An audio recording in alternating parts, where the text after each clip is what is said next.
Samara. I'm from Orange County, California. I'm half Japanese and half Irish American, and I live here in Long Beach, California. Okay. Do you have any brothers and sisters? If so, where are you in the ranking and pecking order in the family? The youngest, oldest, in the middle? It's a little complicated. I'm a middle child, but I was kind of raised like a only child because my oldest sister is like 12 years older than me, and my younger sisters are so much younger than me that I've only really been by myself growing up. Okay. Now, as you were growing up, was athletics ever a big part of your life? Were you in high school sports and college sports? Definitely. I was in private school all my life, and so we had really small classes, and everybody was encouraged to be involved in sports. So I played like every sport until maybe high school, and then kind of only did basketball and volleyball, and after that, just mostly like working out, running, things like that. Okay. So now you went from high school into college. What did you study in college? And did you do college before your military involvement or after? My first experience with college was studying language, and that was basically influenced by my job in the Air Force as a linguist.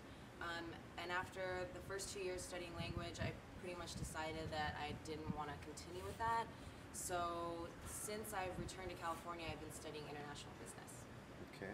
Now, you were a linguist in the Air Force. You also were exposed to obviously more physical conditioning. How did some of the sports and things that you did prior to going into the military help you with the military and that conditioning? Well, honestly, there was nothing that could prepare me for military conditioning. I mean, you show up and you think you know, but you really don't know. So, my first run even, I remember I was stopping on the side of the track at like 6 in the morning and wondering what I put myself into. But, you just get used to it over the 7-8 weeks, and then after that, you're just like a new person physically. Okay, so the 7-8 weeks you're referring to is the boot camp phase Yes. going into the Air Force. Okay. Basic training. Okay. Yes. Okay. So then, here you are exiting the military, and now you're getting ready to get into pursuing a professional career, which is going to be. Right now, I'm kind of leaving that really open.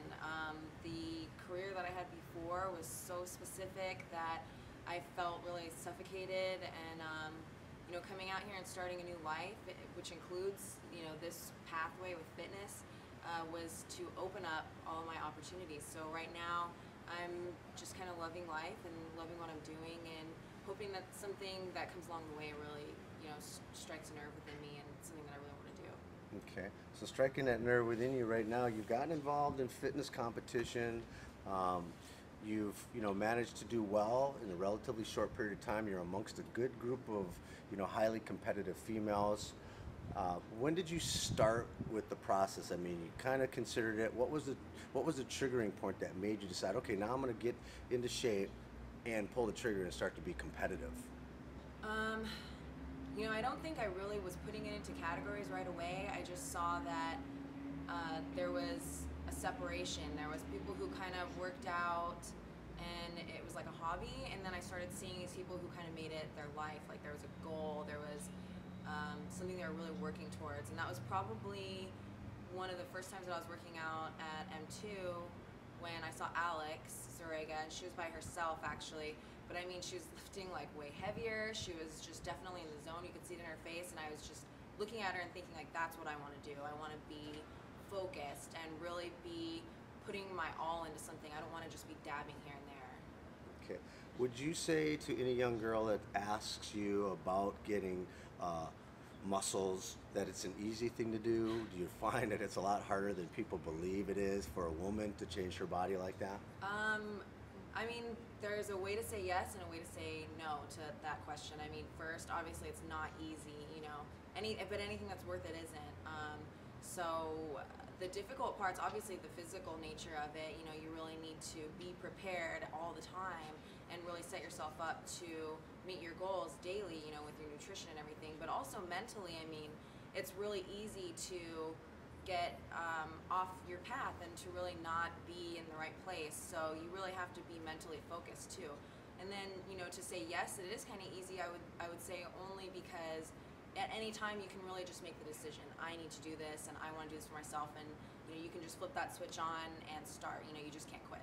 Okay. Now, as an Asian American, and your mom's side of the family, and through the family, is being a woman involved in fitness at the level you are an acceptable thing? Is it frowned upon? What's the general consensus? I think that for most of my family here in the States, it's not really a big surprise. I come from my father's side as military, marathon runners, things like that. But on my mother's side in Japan, they've been following on Facebook, and my mom's always sending stuff to them overseas, and they're just like amazed. It's like this new thing. They're just like wondering, like, what am I doing? Asking her all these questions. They're just really interested. So I think there's a lot of approval and support, but it's just like so new that it's more like an interesting thing to them. Okay. Now, we also are interested in finding out about a charity, an event, something that you've aligned yourself. What is it? Why are you supportive of it? Right now, I'm really in support of the National Math and Science Organization. Basically, everybody knows what the economy is going through right now, and a lot of schools across the country are taking a hit. Public schools, and who's affected by that is really the youth of our nation. And to me, math and science is really the building blocks, the foundation of getting a good education. Along with many others, but really that's a good focus, I think, for young kids. And we have to make sure that we keep that in the schools. So I'm very much in support of that. Okay, and then of course along with physical fitness and education. Of course, yes. And actually, we need to get that back into the schools, definitely. Okay. As soon as they create an organization for that, I will be behind it. That's up to fitness pros. Yes. Oh, right, exactly.